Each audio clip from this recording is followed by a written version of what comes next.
वासुदेवाय हरे परमात्मने प्रातः कलशनाशाय गोविंदाय नमो नमः।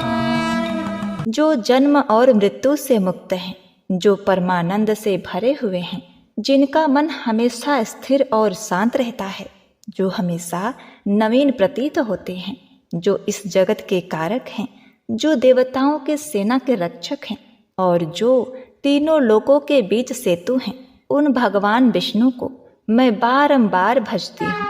हरे कृष्णा। बोलिए श्री लक्ष्मीपति विष्णु भगवान की जय। ओम नमः शिवाय। प्रिय भक्तगणों, आज चैत्र माह शुक्ल पक्ष की एकादशी तिथि है और आज कामदा एकादशी का व्रत है। कुछ स्थानों पर इसे फलदा एकादशी या कामदा ग्यारस के नाम से भी जाना जाता है। इस एकादशी व्रत को करने से मनुष्य को राक्षस योनि की प्राप्ति नहीं होती और मोक्ष मिलता है। इस एकादशी के प्रभाव से व्यक्ति को सभी दुखों से मुक्ति मिल जाती है, सुख समृद्धि और वैभव की प्राप्ति होती है, घर परिवार में खुशहाली आती है। ब्रह्मवर्त पुराण के अनुसार जो मनुष्य एकादशी व्रत की महात्म कथाओं को बड़ी निष्ठा और भक्ति भाव से पढ़ता या सुनता है तो उसे एकादशी उपवास करने का आधा पुण्य फल प्राप्त हो जाता है, जिससे उसके पाप कर्म सूखे तिनके के समान जलकर भस्म हो जाते हैं और हरे कृष्णा महामंत्र का जाप करने वाला परम पद को पाता है। तो आज मैं सुना रही हूँ कामदा एकादशी की बड़ी ही दुर्लभ संपूर्ण पौराणिक व्रत कथा, जिसे आप सभी भक्तगण बड़ी श्रद्धा तथा प्रसन्न चित्त मन से पूरा अवश्य सुनिएगा। तो बोलिए वृंदावन बिहारी लाल की जय, श्री राधा रानी की जय। एक बार धर्मराज युधिष्ठिर भगवान श्री कृष्ण से एकादशी व्रत के महात्म्य के बारे में विस्तार से चर्चा कर रहे थे। युधिष्ठिर ने भगवान श्री कृष्ण से अब तक चैत्र माह के कृष्ण पक्ष में आने वाली पाप मोचनी एकादशी के बारे में जान लिया था और अभी उनका हृदय चैत्र माह के शुक्ल पक्ष में आने वाली एकादशी के बारे में जानने को उत्साहित था। वह भगवान श्री कृष्ण से कहने लगे। युधिष्ठिर बोले, हे केशव, आपके स्वमुख से पाप मोचनी एकादशी के बारे में विस्तार से जानने के बाद मेरा मन अब चैत्र माह के शुक्ल पक्ष को आने वाली एकादशी के बारे में विस्तार से जानने को व्याकुल हो रहा है।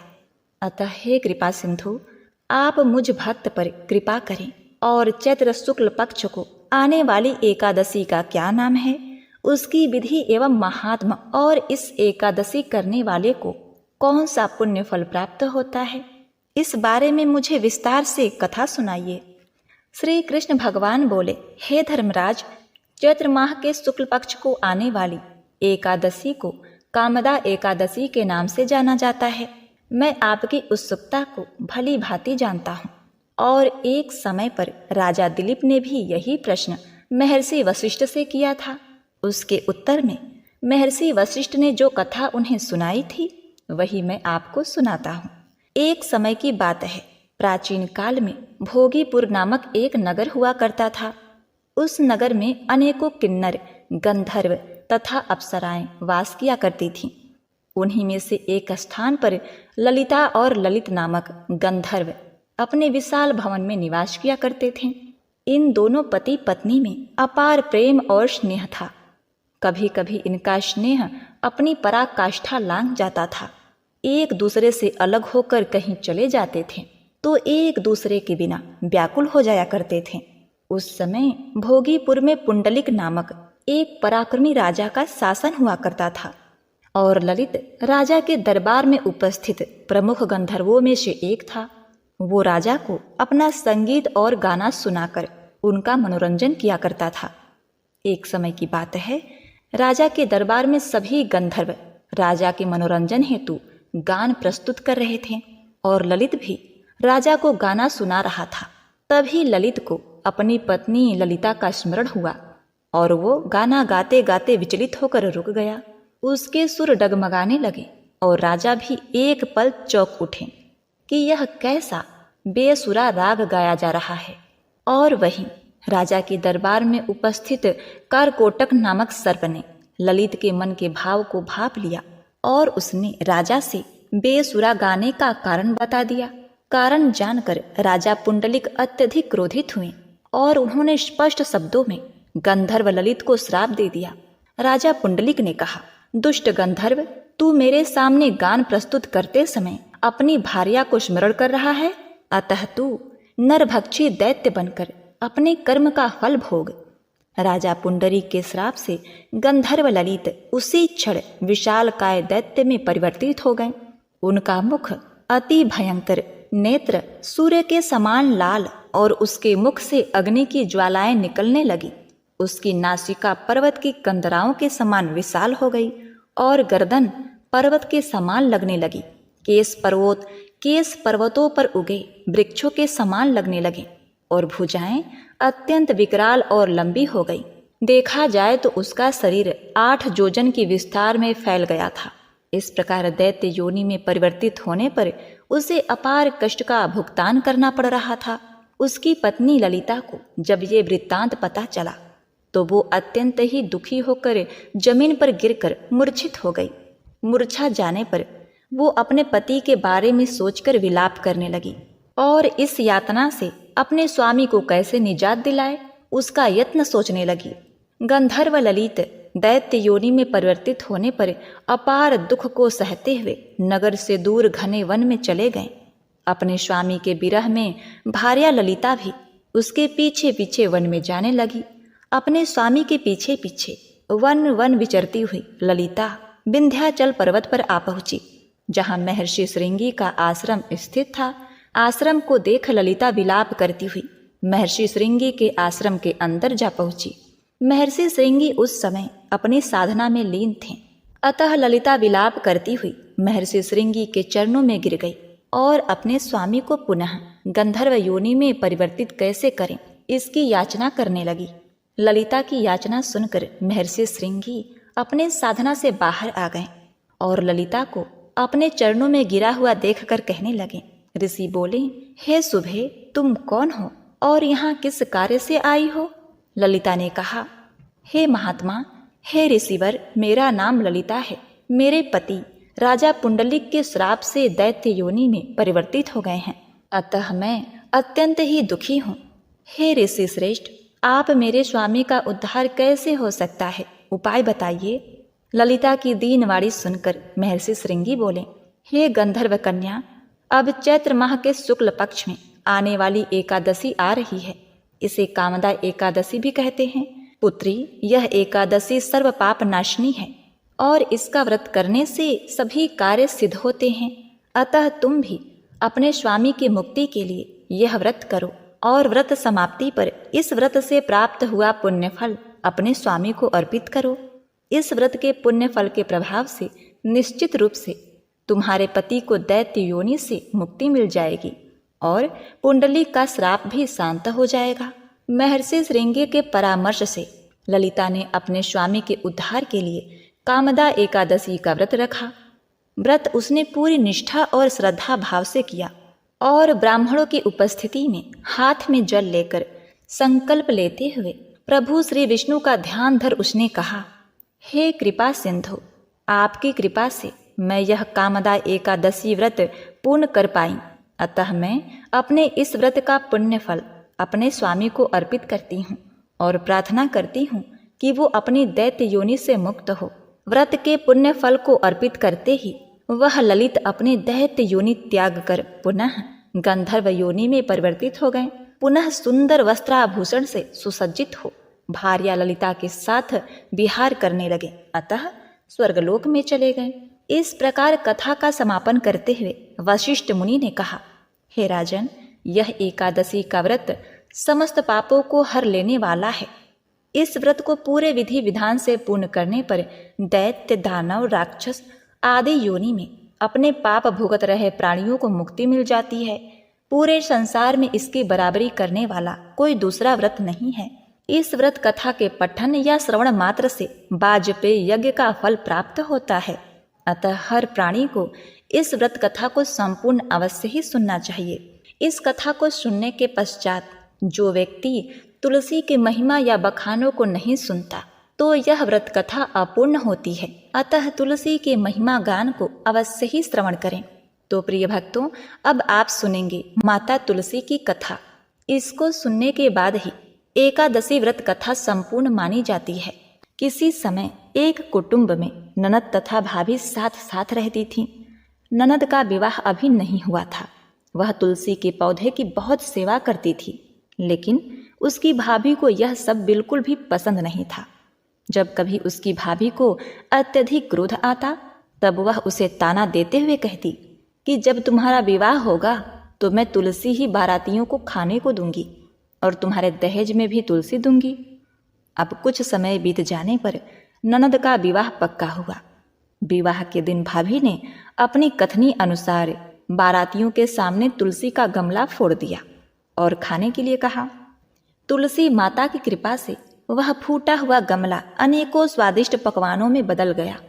भाभी ने गहनों के नाम पर अपनी ननद को तुलसी की मंजरी से बने गहने पहना दिए। वह सब भी सुंदर सोने जवाहरात में बदल गए। भाभी ने वस्त्रों के स्थान पर तुलसी का जनेऊ रख दिया। वह रेशमी तथा सुंदर वस्त्रों में बदल गया। ननद की ससुराल में उसके दहेज की बहुत प्रशंसा की गई। यह बात भाभी के कानों तक भी पहुंची। उसे बहुत आश्चर्य हुआ। उसे अब तुलसी माता की पूजा का महत्व समझ में आया। और इधर भाभी की एक लड़की थी। वह अपनी लड़की से कहने लगी, तू भी तुलसी की सेवा किया करो, तुझे भी बुआ की तरह फल मिलेगा। वह जबरदस्ती अपनी लड़की से सेवा करने को कहती, लेकिन लड़की का मन तुलसी सेवा में नहीं लगता था। लड़की के बड़ी होने पर उसके विवाह का समय आता है। तब भाभी सोचती है, जैसा व्यवहार मैंने अपनी ननद के साथ किया था वैसा ही मैं अपने लड़की के साथ भी करती हूँ, तो यह भी गहनों से लद जाएगी और बारातियों के खाने में पकवान मिलेंगे। ससुराल में इसे भी बहुत इज्जत मिलेगी। यह सोचकर वह बारातियों के सामने तुलसी का गमला फोड़ देती है, लेकिन इस बार गमले का मिट्टी मिट्टी ही रहता है। तुलसी तथा पत्ते भी अपने रूप में ही रहते हैं। जनेऊ भी अपना रूप नहीं बदलता है। सभी लोगों तथा बारातियों द्वारा भाभी की बुराई की जाती है। लड़की के ससुराल वाले भी लड़की की बुराई करते हैं। इसके बाद वह भाभी कभी भी अपनी ननद को नहीं बुलाती थी। भाई ने सोचा, चलो मैं बहन से मिलकर आता हूँ। उसने अपनी पत्नी से कहा और कुछ उपहार बहन के लिए ले जाने की बात कही। भाभी ने गुस्से में थैले में ज्वार भर कर कहा कि और कुछ नहीं है, तुम यही ले जाओ। वह दुखी मन से बहन के पास चल दिया। वह सोचता रहा कि कौन भाई अपने बहन के घर ऐसे जाता है। यह सोचकर वह गौशाला के पास रुका और ज्वार का थैला गाय के सामने पलट दिया। तभी उस गाय के मालिक ने कहा कि आप गाय के सामने हीरे मोती तथा सोना क्यों डाल रहे हो। अब उस भाई ने सारी बात उसे बताई और धन लेकर खुशी खुशी अपनी बहन के घर की ओर चल दिया। दोनों भाई बहन एक दूसरे को देखकर अत्यधिक प्रसन्न हुए। जिस प्रकार तुलसी माता ने उस बहन को सौभाग्यवती तथा धन्य धान से संपन्न किया, उसकी लाज बचाई, उसी प्रकार तुलसी माता सबको सुख संपन्नता देना। जिस प्रकार भाभी को दिया वैसा किसी को नहीं देना। तो बोलिए श्री शालिग्राम भगवान की जय, श्री तुलसी महारानी की जय। ओम नमो भगवते वासुदेवाय नमः। प्रिय भक्तगणों, आइए अब बड़ी ही सुंदर कथा का श्रवण करते हैं। इसे सुनने से ही एकादशी का व्रत पूर्ण माना जाता है। एक संत वर्षाना में रहते थे और हर रोज सुबह उठकर यमुना नदी में स्नान करके राधा जी के दर्शन करने जाया करते थे। यह नियम हर रोज का था। जब तक राधा रानी के दर्शन नहीं कर लेते तब तक जल भी ग्रहण नहीं करते थे। दर्शन करते करते तकरीबन उनकी उम्र 80 वर्ष की हो गई। आज सुबह उठकर रोज की तरह उठे और यमुना जी में स्नान किया और राधा रानी के दर्शन को गए। मंदिर के पट खुले और राधा रानी के दर्शन करने लगे। दर्शन करते करते संत के मन में भाव आया कि मुझे राधा रानी के दर्शन करते करते आज 80 वर्ष हो गए, लेकिन मैंने आज तक राधा रानी को कोई भी वस्त्र नहीं चढ़ाए। लोग राधा रानी के लिए कोई नारियल लाता है, कोई चुनरी लाता है, कोई चूड़ी लाता है, कोई बिंदी लाता है, कोई साड़ी लाता है, कोई लहंगा चुनरी लाता है, लेकिन मैंने तो आज तक कुछ भी नहीं चढ़ाया है। यह विचार संत जी के मन में आया कि जब सभी मेरी राधा रानी के लिए कुछ न कुछ लाते हैं, तो मैं भी अपनी राधा रानी के लिए कुछ न कुछ लेकर जरूर आऊँगा। लेकिन क्या लाऊं जिससे मेरी राधा रानी खुश हो जाए? तो संत जी यह सोचकर अपनी कुटिया में आ गए। सारी रात सोचते सोचते सुबह हो गई। उठकर स्नान किया और आज अपनी कुटिया में ही राधा रानी के दर्शन पूजन किया। दर्शन के बाद बाजार में जाकर सबसे सुंदर वाला लहंगा चुनरी का कपड़ा लिए और अपनी कुटिया में आकर के अपने ही हाथों से लहंगा चुनरी को सीला और सुंदर से सुंदर लहंगा चुनरियों में गोटा लगाएं। जब पूरी तरह से लहंगा चुनरी तैयार हो गया तो मन में सोचा, इस लहंगा चुनरी को अपनी राधा रानी को पहनाऊंगा तो बहुत ही सुंदर मेरी राधा रानी लगेंगी। यह सोचकर आज संत जी उस लहंगा चुनरी को लेकर राधा रानी के मंदिर को चले गए। मंदिर की सीढ़ियां चढ़ने लगे और अपने मन में सोच रहे हैं, आज मेरे हाथों के बनाए हुए लहंगा चुनरी राधा रानी को पहनाऊंगा तो मेरी लाडली बहुत सुंदर लगेगी। यह सोचकर जा रहे हैं, इतने में एक वर्षाना की लड़की आई और बाबा से कहने लगी, बाबा आज बहुत ही खुश हो, क्या बात है? बाबा बताओ ना। तो बाबा ने कहा, लाली आज मैं बहुत खुश हूँ। आज मैं अपने हाथों से राधा रानी के लिए लहंगा चुनरी बनाया है। इस लहंगा चुनरी को राधा रानी जी को पहनाऊंगा और मेरी राधा रानी बहुत सुंदर दिखेंगी।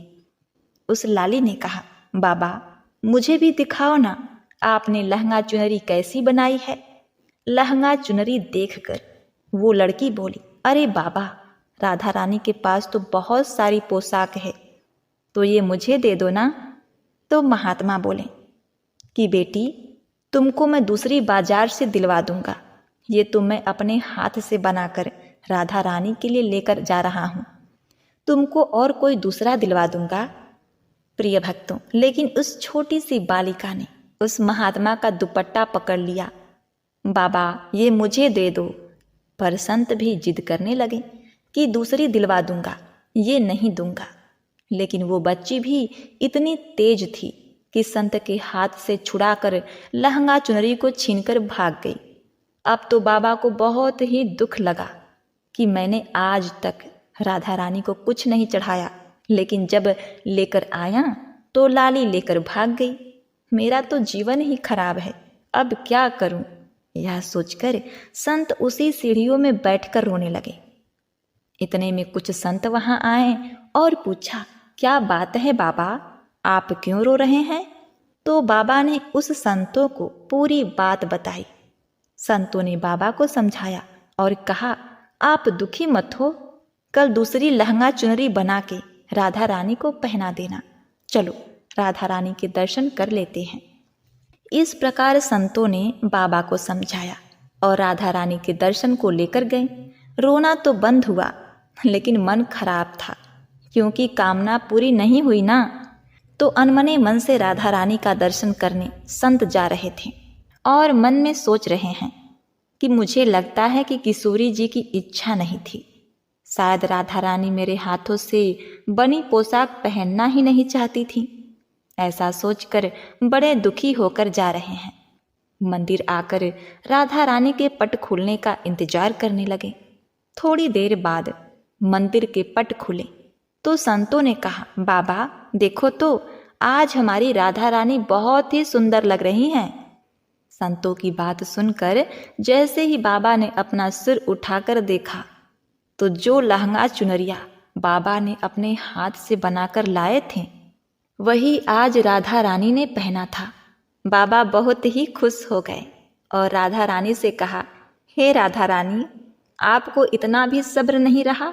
आप मेरे हाथों से मंदिर की सीढ़ियों से लेकर भाग गई, ऐसा क्यों?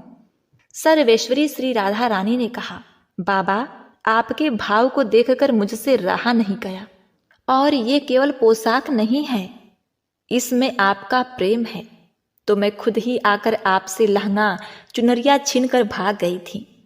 इतना सुनकर बाबा भाव विभोर हो गए और बाबा ने उसी समय किशोरी जी का धन्यवाद किया। बोलिए श्री राधा रानी सरकार की जय। जय श्री कृष्ण। हरे कृष्ण कृष्ण कृष्ण हरे हरे, हरे राम राम राम हरे हरे। ओम नमः शिवाय। प्रिय भक्तगणों, इस कथा को पूर्ण करते हुए भगवान विष्णु को समर्पित इस कथा का श्रवण करें। एक बार देवर्षि नारद जी बैकुंठ धाम गए। वहां उन्होंने भगवान विष्णु को नमन किया। नारद जी ने श्री हरि से कहा, प्रभु, पृथ्वी पर अब आपका प्रभाव कम हो रहा है। धर्म पर चलने वालों को कोई अच्छा फल नहीं मिल रहा। जो पाप कर रहे हैं उनका भला हो रहा है। तब भगवान श्री हरि ने कहा, ऐसा नहीं है देवर्षि, जो भी हो रहा है सब नियति के जरिए हो रहा है।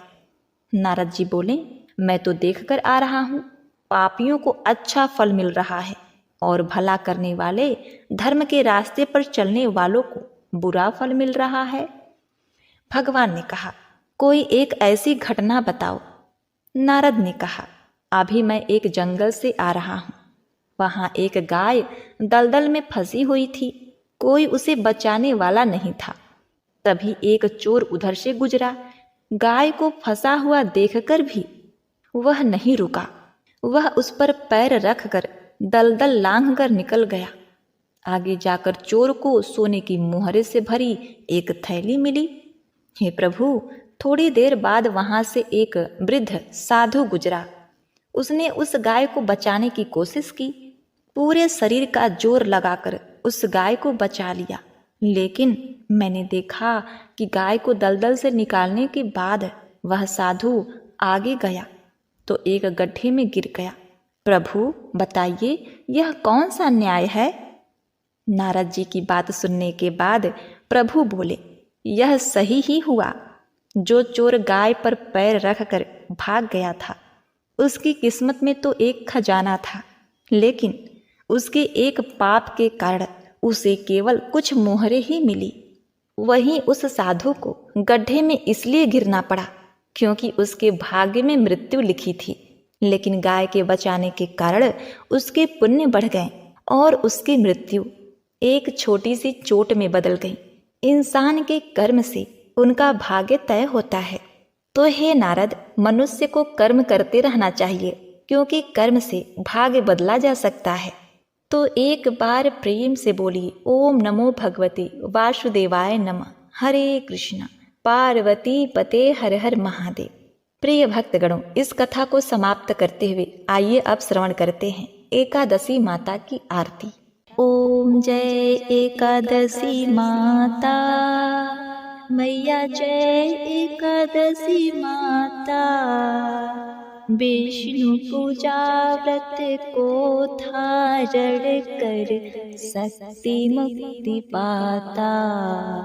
ओम जय एकादशी माता। तेरे नाम गिनाओ देवी, भक्ति प्रदान करनी।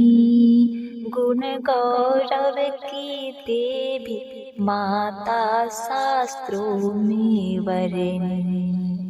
ओम जय एकादशी माता, जय एकादशी माता मैया, जय एकादशी माता।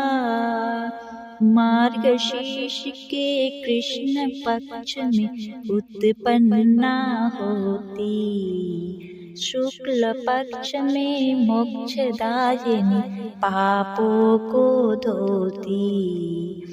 ओम जय एकादशी माता मैया, जय एकादशी माता।